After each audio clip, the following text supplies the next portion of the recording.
Hello everyone, welcome to the Learn and Write. Comparative political study में आज का जो टॉपिक है वो द कॉन्स्टिट्यूशन ऑफ टर्की है। कॉन्स्टिट्यूशन ऑफ टर्की की क्या हिस्ट्री है और उसके जो कॉन्स्टिट्यूशनल फीचर्स हैं वो क्या हैं और स्ट्रक्चर ऑफ गवर्नमेंट तुर्की के अंदर क्या है और गवर्नमेंट के अंडर जो एग्जीक्यूटिव रन होती है वो कैसे होती है, उसके पास क्या क्या इख्तियारात हैं और जो जुडिशरी का अमल दखल क्या है मॉडर्न तुर्की के अंदर। तो सबसे पहले वीडियो का हम बाकायदा आगाज करते हैं तुर्की की ब्रीफ हिस्ट्री को पढ़ने के बाद।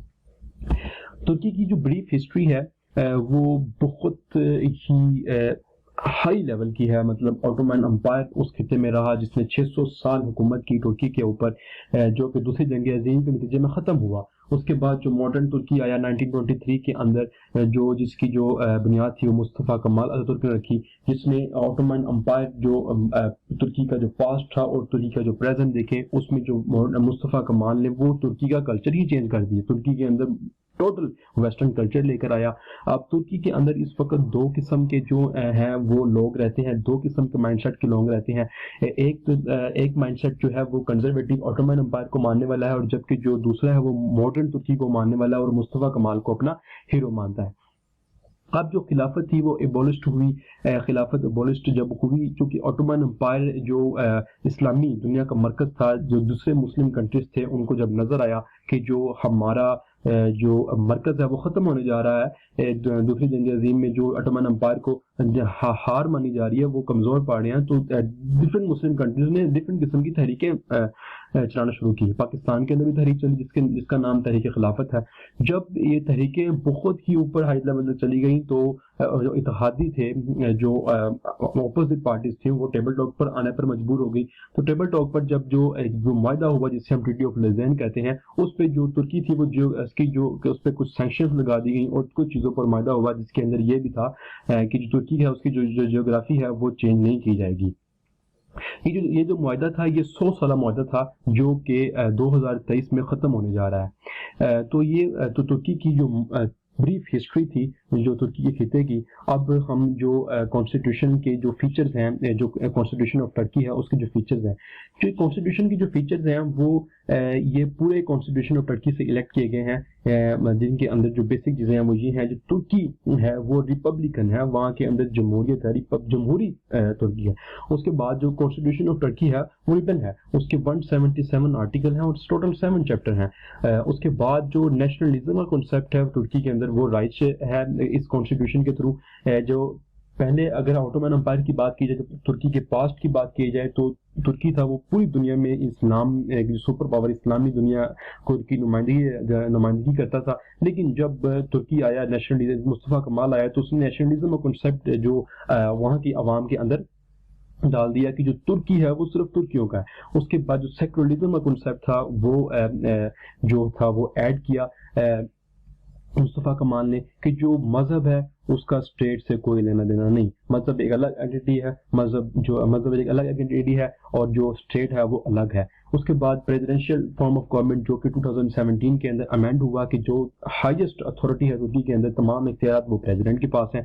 यूनिकैमरल मतलब वन हाउस है और यूनिटरी सिस्टम है, जितने भी इख्तियारात हैं वो सेंट्रल गवर्नमेंट के पास हैं। और एक नंबर ऑफ जो आर्टिकल्स हैं, नंबर ऑफ राइट्स हैं, ड्यूटीज हैं, वो सिटीजन को देता है तुर्की, जिसे हम कहते हैं फंडामेंटल राइट्स। बाकी अगर हम रोल ऑफ मिलिट्री की बात की जाए, मार्शल लॉ की बात की जाए, तो तकरीबन 4 मार्शल लॉ तुर्की के अंदर सक्सेसफुल रह चुके हैं, जो पाकिस्तान के साथ तुर्की की काफ़ी इस लिहाज से देखा जाए तो काफ़ी सिमिलरिटीज़ हैं। जो 4 दफ़ा जो है वो मार्शल लॉ लग चुका है, लेकिन 2016 में जब 5वीं बार लगने लगा तो अवाम जो थी वो जो रजब तैयब अर्दोगान के हामी जो थे वो सड़कों पर निकल आए टैंकों के आगे लेट के, उसने 5वें मार्शल लॉ को नाकाम बना दिया। अब हम जो प्रीएम्बल में तो कॉन्स्टिट्यूशनल फीचर्स ये आ जाते हैं कि जो तुर्की होगा वो सेकुलरिज्म को प्रमोट करेगा और जो स्टेट के अफेयर्स है उसको कॉन्स्टिट्यूशन के थ्रू चलाएगा। बाकी जनरल प्रोविजंस की अगर हम बात करते हैं, जनरल प्रोविजंस के अंदर सबसे पहले जो है वो फॉर्म ऑफ गवर्नमेंट आता है, उसके बाद कैरेक्टरिस्टिक्स आती हैं, उसके बाद official language, flag, national anthem आता है और उसके अंदर जो डिफरेंट चीज़ें आती हैं कि जो लेजिस्लेशन होगी, इक्वालिटी बिफोर लॉ होगा, उसके बाद जो जितनी भी सॉवरेनिटी होगी वो जो है वो नेशन को जाएगी और अवाम को जाएगी।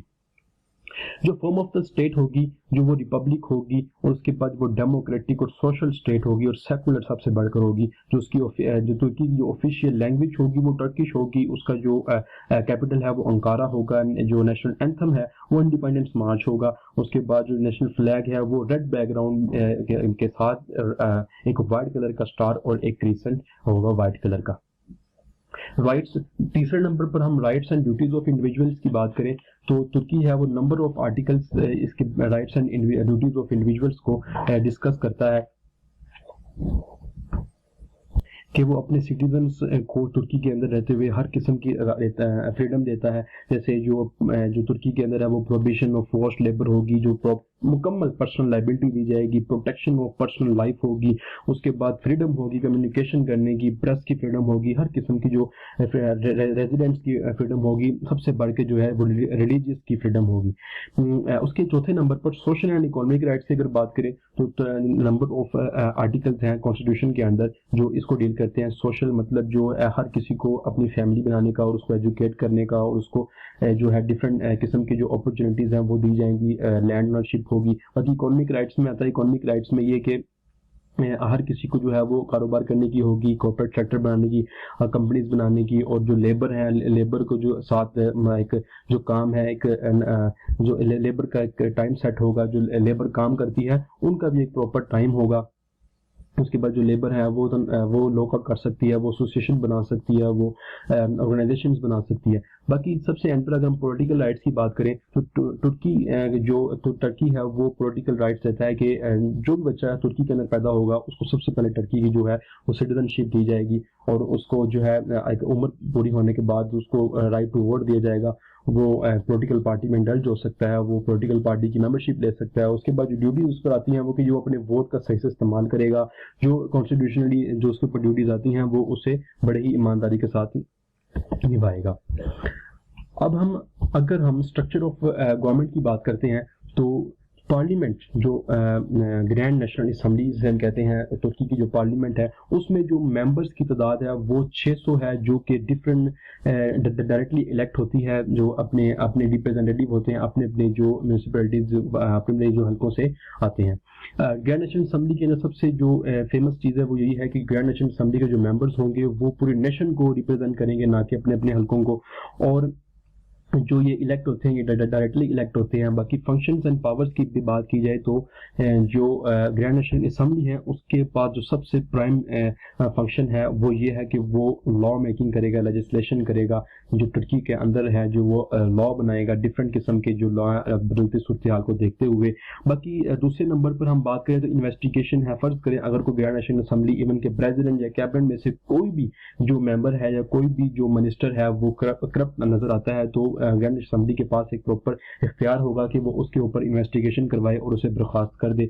बाकी मनी बिल्स मतलब एक प्रॉपर बजट होगा, बजट पे बहस होगी, वो हम आगे बढ़ेंगे फाइनेंशियल प्रोविजंस के अंदर। बाकी अमेंडमेंट्स हैं, जितने भी जो लॉ हैं उनके अगर तरमीम की ज़रूरत है, अगर बदलते सूरत के साथ से जो पहले जो प्रेजेंट जो लॉ है उनमें करंट लॉ है उनमें तरमीम की ज़रूरत है तो ग्रैंड नेशनल असेंबली के पास ये इख्तियार है कि वो उसके अंदर अमेंडमेंट करे। बाकी जो इंटरनेशनल ट्रीटीज़ है वो ग्रैंड नेशनल असेंबली देखेगी। बाकी जो कमेटीज़ है हेडशिप है वो देखेगी, जो डिफरेंट किस्म के इंस्टीट्यूशंस के ऊपर कमेटी बनाएगी ताकि हर की तुर्की का हर इदारा जो है वो तरक्की करे। मतलब एजुकेशन की अलग कमेटी होगी जो एजुकेशन के मामला को देखेगी, जुडिशरी के अलग जुडिशियल रिव्यू कहते हैं, कैबिनेट बनाएगी वो अपने मामला देखेगी। जो कमेटी हेडशिप है वो ग्रैंड नेशनल असेंबली के पास होगी।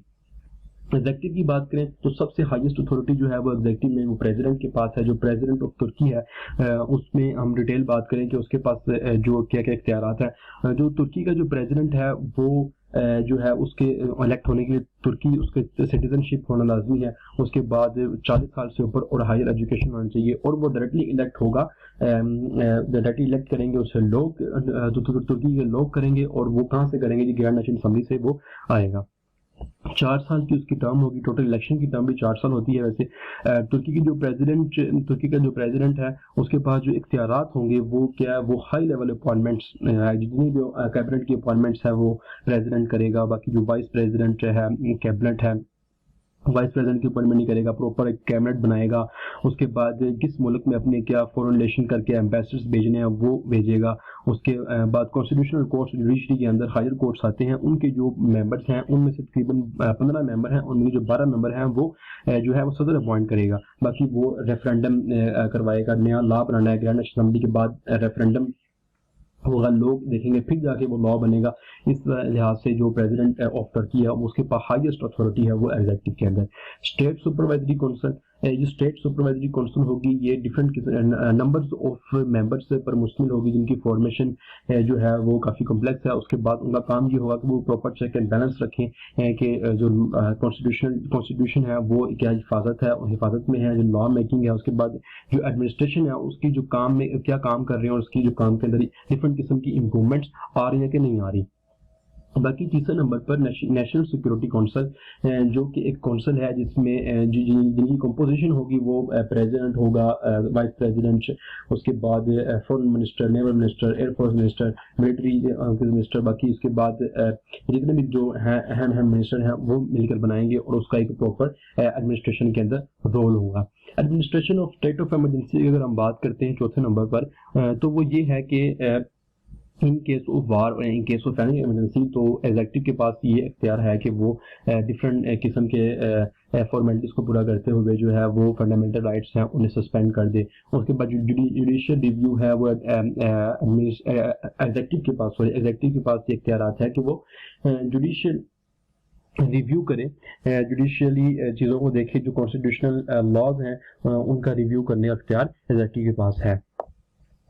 अगर हम जुडिशरी की बात करते हैं तो उसकी फॉर्मेशन क्या होगी, उसका टेन्योर क्या होगा, उसके पास जजेस और कॉन्स्टिट्यूशनल कोर्ट्स। जो फॉर्मेशन जुडिशरी की वो कॉन्स्टिट्यूशनल और लॉ के तहत होगी। जो टेन्योर होगा वो जो जज होगा या पब्लिक प्रोसिक्यूटर होगा वो अपना टेन्योर पूरा करने के बाद ही जाएगा, वो अपना टेन्योर पूरा करने से कोई रोक नहीं सकता। बाकी जो जजेस हैं वो अपने जो वर्डिक्ट हैं, अपने डिसीजंस हैं वो लॉ के अकॉर्डिंग देंगे और जो जजेस हैं वो कोई भी प्रेशर जो है प्रेशर ग्रुप्स का जो प्रेशर है वो नहीं लेंगे और जितने भी वो फैसले हैं वो सारे लॉ के तहत अपने जो इख्तियार दिए गए हैं उनको हाजिर नाज़िर जानकर देंगे। बाकी जो कॉन्स्टिट्यूशनल कोर्ट्स अगर हम देखते हैं, कॉन्स्टिट्यूशनल कोर्ट सबसे हायर कोर्ट्स हैं तुर्की के अंदर, जिनकी जो मेंबर की तादाद है वो तकरीबन 15 है और उनकी जो टोटल टर्म है वो 12 साल की टर्म है और वो 65 की मैक्सिमम एज है जिसपे वो उसकी मेंबर है वो रिटायर हो जाएंगे। बाकी जो कंपोजिशन है 15 मेंबर की, 15 में से जो 12 मेंबर हैं वो पहले भी बताया कि जो प्रेसिडेंट है वो इलेक्ट करता है। बाकी अगर हम प्राइमरी फंक्शंस हैं उसकी बात करें, power and function constitutional courts की, तो सबसे प्राइम ये प्रोटेक्टर होते हैं किसी कॉन्स्टिट्यूशन के, ये कॉन्स्टिट्यूशन को प्रोटेक्ट करने का काम करते हैं और as a supreme court as a supreme court है ये पूरी तुर्की का। उसके बाद जो ट्राइब्यूनल प्रोसीजर है, ट्रायल प्रोसीजर है, वो किसी भी के खिलाफ कर सकते हैं। अगर पता लगता है कि कहीं भी जो लॉ की खिलाफ वर्जी हो रही है, इलीगलिटी आ रही है, तो वो कहीं भी जो है वो ट्रायल ले सकते हैं किसी भी पब्लिक ऑफिसर या किसी भी आम इंसान के अगेंस्ट। बाकी फाइनेंशियल प्रोविजंस के अंदर ये है कि फाइनेंशियल प्रोविजंस में एक प्रॉपर बजट बनता है, एक जो प्रॉपर बजट पर बनता है, ग्रैंड नेशनल असेंबली के पास आता है, उस पर जो वो बहस होती है, बहस करने के बाद जो कंक्लूजन आता है वो यही आता है कि जो ये बजट जो पूरे साल के लिए बनाया जा रहा है तुर्की के अंदर, वो तुर्की को ऊपर लेकर जाए, ना कि वो नीचे लेकर आए। इकोनॉमिक प्रोविजंस के अंदर जो चीज़ें आती हैं कि इकोनॉमिकली ऐसे प्लानिंग की जाए कि जितने भी रिसोर्सेज दिए गए हैं, जितनी भी तुर्की के पास चीज़ें हैं, उन्हें वो बड़े ही अच्छे तरीके से इस्तेमाल कर ऊपर, जैसे हम नेचुरल रिसोर्सेज की बात करते हैं तो नेचुरल रिसोर्सेज का सही से इस्तेमाल करना सब पर फर्ज है। उसके बाद जो फॉरेस्ट है, फॉरेस्ट की जो है उसको बचाना, दरख्तों को बचाना, उसके बाद जो है कटिंग का जो है अख्तियार है वो स्टेट के पास है, तो वो स्टेट है जो वो बड़े अच्छे तरीके से उसे कटिंग करे और उसको मतलब ऐसे इस्तेमाल करे कि इकोनॉमिकली उन्हें कंट्री को फ़ायदा हो। भाई ग्रैंड नेशनल असेंबली के पास ये इख्तियार भी है कि वो क्रिमिनल लायबिलिटी भी ले सकती है किसी भी ऑफिसर के तहत, किसी भी ऑफिसर के खिलाफ। तो ये थी कॉन्स्टिट्यूशन ऑफ टर्की, एक ब्रीफ क्विक रिव्यू जिसे हमने रिप्रेजेंट किया लर्नर ब्राइट ने। तो अगर आपको ये वीडियो अच्छी लगी है तो आप इसे लाइक करें और लर्नर ब्राइट को सब्सक्राइब करें। अगर कोई भी कन्फ्यूजन हो तो कमेंट सेक्शन में ज़रूर बताएं। Thank you.